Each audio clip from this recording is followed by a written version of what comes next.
हरियाणा की हर अपडेट के लिए बेल आइकन दबाएं और सब्सक्राइब करें STV हरियाणा न्यूज। रुक कर लेते हैं हल्ला बोल कार्यक्रम का, जहां हम बात कर रहे हैं बढ़ते कोरोना के संक्रमण की। और हमने आपको कुछ तस्वीरें भी दिखाई हैं। जानकारी ये कि अब जिस तेजी के साथ कोरोना का खतरा आज नजर आ रहा है, ये बीते साल की यादें एक बार फिर से ताजा कर रहा है। लेकिन इस दौरान हमें क्या ध्यान रखना होगा, कैसे एहतियाती भरे कदम उठाने होंगे, ये आप इस मंच के जरिए जुड़ करके बता सकते हैं। लगातार टीवी स्क्रीन पर नंबर फ्लैश हो रहे हैं, फोन लाइन्स खुल चुकी हैं, जहां आप सीधे इस मंच के साथ जुड़कर बता पाएंगे कि आप अब बढ़ते संक्रमण को लेकर के क्या दिख रहा है।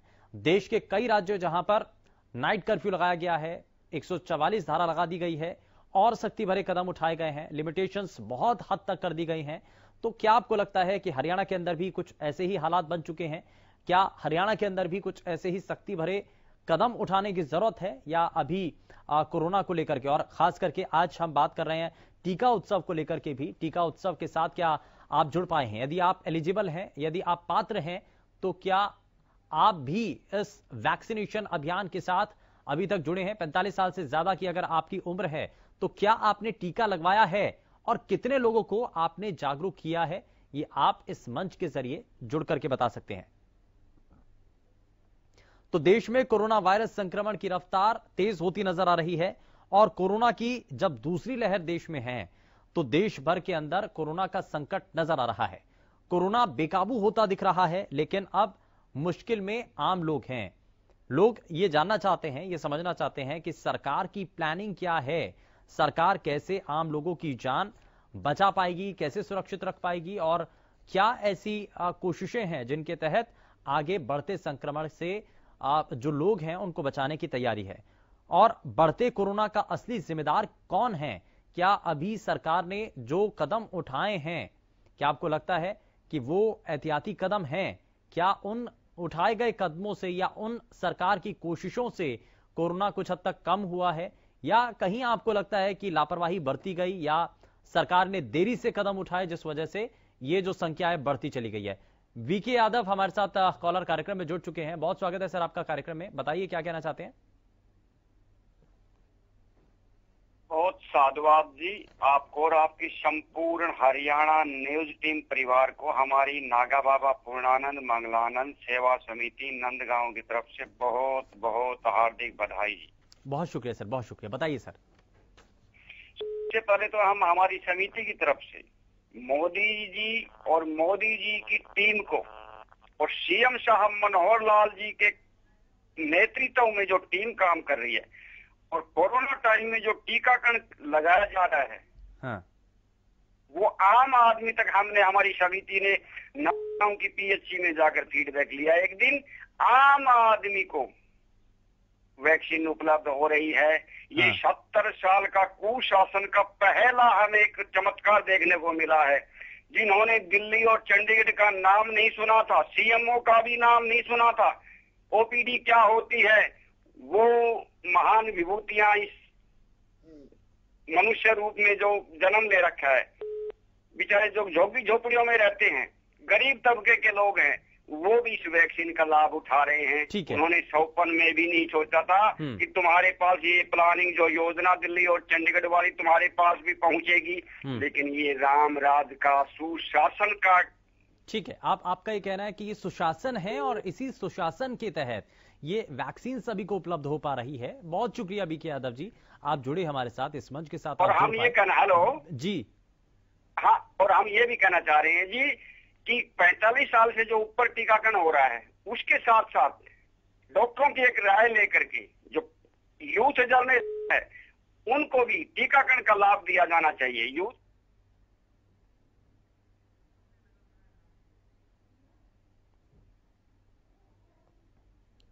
चलिए, बहुत शुक्रिया वीके यादव जी, आप जुड़े हमारे साथ, आपने अपनी बातें रखी हैं। लेकिन इस दौरान आप भी इस मंच के साथ जुड़कर अपनी बातों को साझा कर सकते हैं।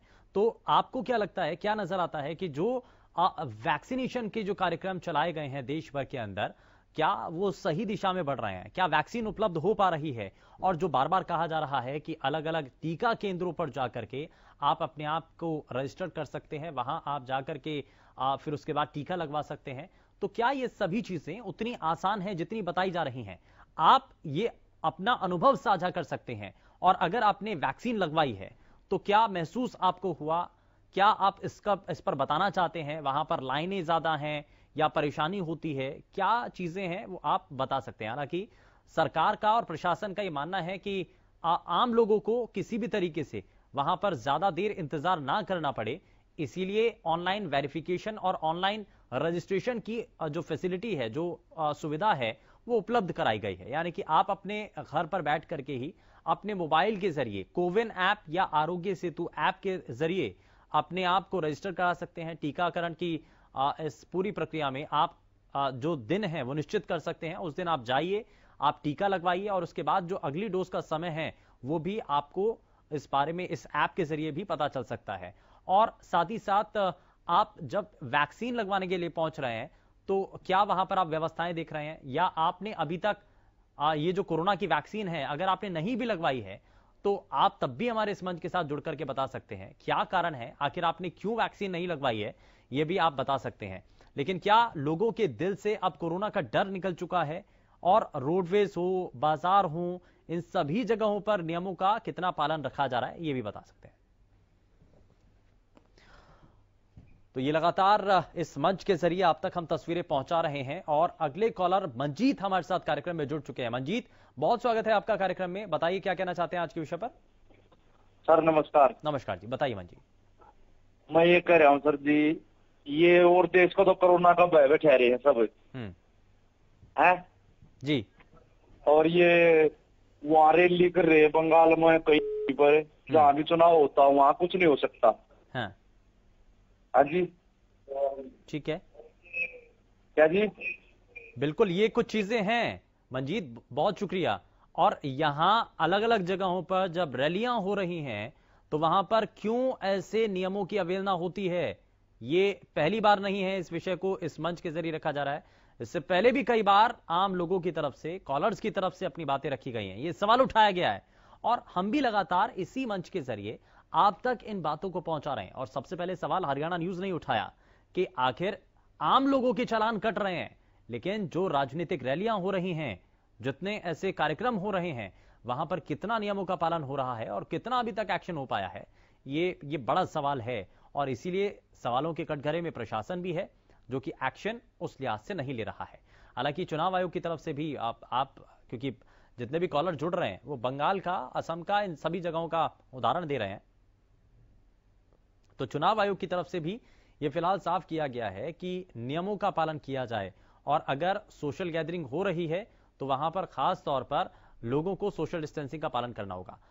अभिनव अगले कॉलर हमारे साथ गुरुग्राम से कार्यक्रम में जुड़ चुके हैं। बहुत स्वागत है अभिनव, बताइए क्या कहना चाहते हैं। सर, आज जैसे 1.5 लाख केसेस आए हैं सर, इसी का यही मेन लोगों को कंसर्न दिखाना होगा कि सोशल डिस्टेंसिंग मेंटेन करनी होगी और मास्क लगाना होगा और जितने भी गवर्नमेंट नॉर्म्स है उसको फॉलो करना होगा। नहीं तो सर दिक्कत और ज्यादा बढ़ जाएंगे, केसेस और बढ़ेंगे तो और ज्यादा दिक्कतें आएंगी। हाँ, और मेन ही लोगों को ही कंसर्न दिखाना पड़ेगा। हम ये सोशल डिस्टेंसिंग और मास्क सैनिटाइजिंग ना लगाने की वजह से ये केस इतने बढ़े हैं पिछले 1-2 हफ्ते से। तो सर कंसर्न दिखाने की बहुत ज्यादा जरूरत है लोगों को। ठीक है, यानी कि इसको लेकर के सजग होना बहुत हद तक जरूरी है, तभी आप बढ़ते संक्रमण से अपने आप को बचा पाएंगे। बहुत शुक्रिया अभिनव, आप जुड़े हमारे साथ, आपने अपनी बातें रखी इस मंच के जरिए। तो ये आपने तस्वीरें देखी हैं, आम लोगों की राय आप तक हम लगातार पहुंचा रहे हैं और जो कॉलर्स इस वक्त इस कार्यक्रम में जुड़ रहे हैं, और बहुत से ऐसे कॉलर्स हैं जिन्होंने अपनी बातें यहां पर इस मंच के जरिए रखी हैं, लेकिन आप भी इस मंच के जरिए जुड़ करके बता सकते हैं। अगर आपने भी अभी तक कॉल नहीं किया है तो जल्दी से जल्दी जुड़ करके बता सकते हैं। और कोरोना के बढ़ते खतरे को लेकर के क्या आप देख रहे हैं, क्या आप मान रहे हैं, और कोरोना का टीका क्या आपने लगवाया है। 45 साल से ज्यादा की उम्र अगर आपकी है और आप अभी तक इस वैक्सीनेशन के अभियान में नहीं जुड़ पाए हैं तो आप इस मंच के साथ जुड़ करके बता सकते हैं, अपने अनुभव साझा कर सकते हैं। आपने अगर वैक्सीन नहीं लगवाई है तो क्यों आखिर नहीं लगवाई है, क्या कारण है, और क्या भरोसा नहीं है या कोई और दूसरी वजह, क्या कारण है, यह आप हमें बता सकते हैं। साथ ही साथ अगर आपने कोरोना का टीका लगवा चुके हैं तो भी आप बता सकते हैं आपका अनुभव क्या है, क्योंकि बहुत से लोगों के मन में एक डर होता है, एक खौफ है कि वैक्सीन है उसका कोई साइड इफेक्ट तो नहीं होगा, कहीं ऐसा तो नहीं कि हम बीमार हो जाएंगे। बहुत सारी अलग अलग तरीके की अफवाहें जो चल रही हैं, उन आप अपने हरियाणा प्रदेश के बाकी भाइयों साथियों तक आप ये मैसेज पहुंचा सकते हैं इस मंच के जरिए, ताकि वो लोग जागरूक हो पाए, उनको पता लग पाए कि वैक्सीनेशन के दौरान अगर किसी को टीका लग गया है तो उसके साथ क्या वो महसूस कर रहे हैं, क्या उनको इस वक्त क्योंकि कहा जाता है कि बुखार होगा या कुछ और चीजें, सिम्टम्स उसमें कुछ और अलग अलग नजर आते हैं, तो वो सभी चीजें भी आप इस मंच के जरिए जुड़ करके बता सकते हैं। तो फोन लाइंस लगातार खुली हुई हैं, टीवी स्क्रीन पर लगातार नंबर फ्लैश हो रहे हैं और आप इस मंच के साथ जुड़ सकते हैं। आकांक्षा कॉलर हमारे साथ कार्यक्रम में जुड़ चुकी हैं। आकांक्षा, बहुत स्वागत है, बताइए क्या कहना चाहती हैं। कोरोना के बचाव के लिए सरकार को स्ट्रिक्ट कानून बनाने चाहिए और जो सरकार लगातार काम करती रहती है उनको स्ट्रिक्टता से लोगों को साथ बर्ताव करना चाहिए ताकि लोग उसकी तरफ सटीक और मास्क लगाए और डिस्टेंस मेंटेन रखे। जैसे कि प्राइवेट प्लेसेस है उन पर लोगों को ध्यान रखना चाहिए, हर चीजों का कोरोना से बचाव के लिए हर प्रयास करना चाहिए, गाइडलाइंस को अपनाना चाहिए। ठीक है, बहुत शुक्रिया आकांक्षा। तो आकांक्षा का ये कहना है कि सोशल डिस्टेंसिंग का पालन आपको करना होगा, खास करके जब आप घर से बाहर निकलें। ये जो नियम है इनका पालन आपको उस वक्त ज्यादा जरूरी होगा। आपको अपने चेहरे को जरूर ढक करके रखना होगा और अगर आप अपने चेहरे को ढक करके नहीं रखते हैं तो ये आपके लिए बहुत हद तक नुकसानदायक साबित हो सकता है। इसीलिए बढ़ते संक्रमण में एकमात्र इसका जो बचाव का रास्ता है वो यही है कि आप अपने आप को सोशल डिस्टेंसिंग का पालन करते हुए चेहरे को ढक करके रखें। अगले कॉलर ओम प्रकाश हमारे साथ जुड़ चुके हैं कार्यक्रम में। बहुत स्वागत है ओम प्रकाश जी आपका कार्यक्रम में, बताइए क्या कहना चाहते हैं। हाँ जी, बहुत ये स्वागत है हमारे सर। गांव में बच्चों के स्कूल खुले हुए हैं। हाँ और कोरोना का इतना जोर हो रहा है कि बहुत हाँ। ज्यादा, हाँ और वो छुट्टी नहीं कर रहे बच्चों की, क्या कारण है ये? हाँ, प्राइवेट स्कूल है सर या सरकारी है? पढ़ाओ स्कूल वाले, हाँ स्कूल का नाम है MJ स्कूल। हाँ हाँ, ये खुले हुए हैं। ठीक है। तो ये हालांकि सरकारी हो चाहे प्राइवेट स्कूल हो, सभी स्कूलों को फिलहाल बंद करने के निर्देश दिए हैं और 30 तारीख तक ये निर्देश ऐसे ही जारी रहने की जो बात है वो फिलहाल सरकार के द्वारा की गई है। लेकिन अब अधिकारियों की यहां पर जिम्मेदारी है क्योंकि ये आदेश दे दिए जाते हैं। और जैसा कि कहा ओम प्रकाश जी ने, बहुत शुक्रिया सर आप जुड़े हमारे साथ। तो ओम प्रकाश जी ने एक शिकायत की है कि स्कूल खुले हुए हैं, स्कूलों को बंद करने के लिए निर्देश जारी किए गए हैं लेकिन उसके बावजूद भी स्कूल खुल रहे हैं। तो यही बात है कि उन नियमों को बना तो दिया जाता है लेकिन उन नियमों का पालन कैसे करवाया जाए ये अपने आप में एक बड़ा संकट और सवाल बन जाता है। और इसीलिए अब हरियाणा के अंदर लगातार ये देखा जा रहा है, टीमें भी हालांकि इसको लेकर निर्धारित की गई है और जिला स्तर पर जो अधिकारी हैं जिनकी जिम्मेदारी बनती है वो ये सुनिश्चित करना होता है उनको कि कहीं कहां पर नियमों का पालन हो रहा है, कहां पर अवहेलना हो रही है। सरोज अगली कॉलर हमारे साथ कार्यक्रम में है। बहुत स्वागत है सरोज जी आपका कार्यक्रम में, बताइए क्या कहना चाहती हैं। एक तो ये जो बंगाल में चुनाव हो रहे हैं इनमें रैलियां हो रही हैं तो सरकार को इसका ध्यान रखना चाहिए। ये नहीं है कि यहाँ पे तो लॉकडाउन लगा दिया लेकिन सरकार को अपना ध्यान देना पड़ेगा, इसलिए जनता इसको फॉलो करेगी। सर जी दूसरा चल रहा है कि जो हरियाणा में कल प्राइवेट स्कूल एसोसिएशन ने धरना दिया है कि हम तो प्राइवेट स्कूल बिल्कुल भी नहीं बंद करेंगे किसी भी कीमत पर। तो कोरोना को देखते हुए सरकार को उनको भी समझाना चाहिए कि स्कूलों में बच्चे ज्यादा हैं, उनसे कोरोना सबसे ज्यादा फैलेगा। तीसरा जी जो ये रोडवेज की बसें चल रही हैं इनमें इतनी ज्यादा संख्या में यात्री है कि एक एक बस में 70 यात्री बैठे, क्या उनसे कोरोना नहीं फैलेगा? वहां पर भी अधिकारियों को ध्यान रखना चाहिए। फिर भी जो ये आम आदमी के चलान जा रहे हैं, क्या आम आदमी के चलान काटने से कोरोना रुक जाएगा? ये तो नहीं रुकेगा ऐसे। तब सरकार को हर फील्ड में जो इनके सरकार के अधिकारी हैं उनको हर फील्ड में खड़े होना पड़ेगा। इनको रैलियों पर भी रोक लगानी पड़ेगी, अपना खुद का पहले उदाहरण देना पड़ेगा, तब जाके उनको जनता फॉलो करेगी। दूसरा जो हमारे जितने भी एजुकेशनल इंस्टीट्यूट हैं सबको समझाना पड़ेगा, उनके ऊपर निर्देश देने पड़ेंगे, सख्ती से उनसे निपटा जाए, तब जाके समस्या का समाधान होगा जी। बिल्कुल, ऐसे नहीं है कि आप चालान तो काटते रहो बाकी रोड ये हम बार बार इसलिए कह रहे हैं कि अगर नियम तय कर दिए गए हैं तो उन नियमों का पालन करवाना भी बहुत हद तक जरूरी है। बहुत शुक्रिया सरोज आप जुड़ी हमारे साथ कार्यक्रम में, आपने बहुत सारी बातें यहाँ पर रखी गई हैं। और भिवानी से अगले कॉलर गौरव हमारे साथ कार्यक्रम में जुड़ चुके हैं। गौरव बहुत स्वागत है, बताइए।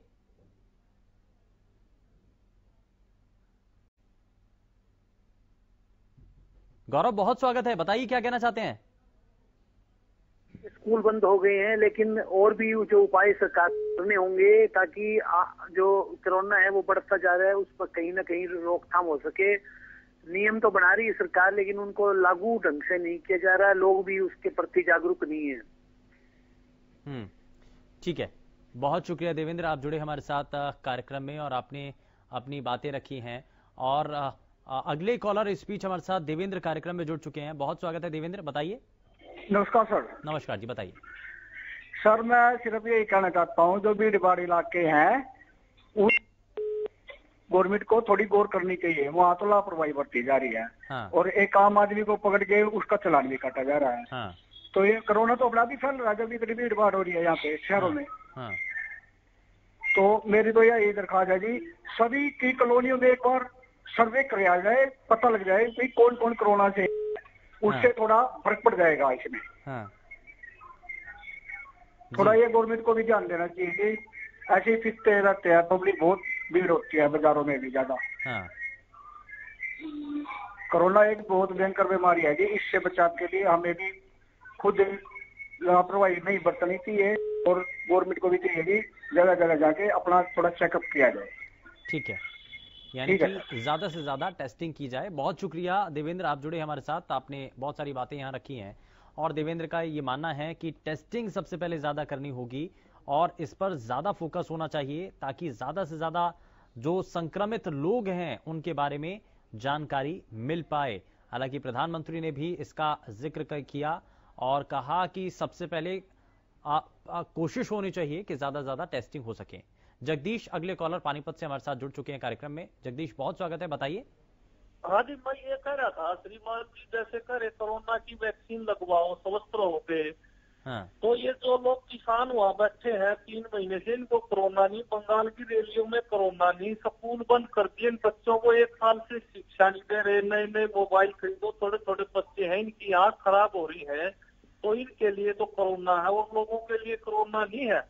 ये देश का बिल्कुल बिठा दिया। ये सरकार एक भाई कह रहा था, वो यादव के राम राज्य आया है, उसको कह रहा था हूँ मैं ऋषि वाल्मीकि जी लिखी हुई रामायण पढ़ ले, राम राज्य में क्या होता था। यूनिवर्सिटियों ने बताया है कि हवन की धुमनी दो, पीली सरसों और गूगल उसके साथ में धुमनी दो, ये कोरोना खत्म हो जाए। क्या एक भी कदम सरकार ने उठाया है उनके वैज्ञानिकों द्वारा जो बताया गाँव गाँव में ये करो, धुमने से आप धुमनी दो और इससे प्रदूषण भी दूर होगा और ये अच्छा वातावरण बढ़ेगा। ऐसे काम नहीं चलता। सरकार जैसे कह रही है कि भाई कोरोना हो जाएगा, अरे बच्चों की आंखों की तरफ तो देखो, इनके सिर में दर्द हो रहे इसकी तरफ तो देखो। थोड़े थोड़े बच्चे मोबाइल में घुस जाएंगे दोबारा से, 1 साल से पहले घुसे पड़े हैं, लेकिन सरकार सख्त कदम नहीं उठा रही और कोई कोरोना नहीं, काम खाई लोगों को बेवकूफ बना रहे हैं। ठीक है, जगदीश का ये मानना है कि कोरोना नहीं है, ये एक तरीके से गुमराह किया जा रहा है। बहुत शुक्रिया खैर जगदीश, आप जुड़े हमारे साथ। अगले कॉलर हमारे साथ जुलाना से आशीष कार्यक्रम में जुड़ चुके हैं। बहुत स्वागत है आशीष, बताइए। देखो जी, 2020 जो गया वो भी कोरोना का काल था, अभी फिर 2021 आ गया। कितने न कितने यह जरूर लापरवाही दिखाई दे रही है कि आम आदमी कोरोना न मान नहीं रहा, ना मास्क लगा रहा, ना कोई सोशल डिस्टेंसिंग का ध्यान दे रहा, ना कोई भी पालन ना कर रहा सरकार की ओर से। हमने तो ऐसा लग गई कि यह बीमारी ऐसी है कि लोगों ने घड़िया नहीं मात दी। सरकार ने इस पर ठोस कदम उठाने चाहिए, जल्द से जल्द जो प्रशासन के अधिकारी हैं उन्हें जल्द से जल्द इस पर फैसला लेना चाहिए, ना तो जो बेचारे बेगुनाह है हमारे विषय में मारे जाएंगे कितना होंगे आप बताओ। आप अंदाजा लगा लो, जब इतनी बड़ी बीमारी फैल जाएगी कि हरियाणा में कई जगह आंदोलन चल रहे हैं, भीड़ भड़ाका है, फैक्ट्री एरिया है, तो कितनी बीमारी मार दी लोगों ने, जिम्मेवार कौन होगा इसका? बेगुनाह जरूर मरेंगे इसमें। बहुत शुक्रिया आशीष, आप जुड़े हमारे साथ। इस मंच के जरिए आपने अपनी बातें साझा की हैं और लगातार आप सभी के द्वारा इस मंच के जरिए जुड़ा गया और बताया गया कि कैसे बढ़ते संक्रमण को रोका जा सकता है। साथ ही टीका उत्सव के दौरान आपने अगर कोरोना की वैक्सीन लगाई है तो बहुत सारे ऐसे लोगों की बहुत सारी बातें यहां पर रखी गई हैं कि कोरोना की वैक्सीन अगर आप लगवा रहे हैं तो आप इस बढ़ते खतरे को कम करने में अपनी भूमिका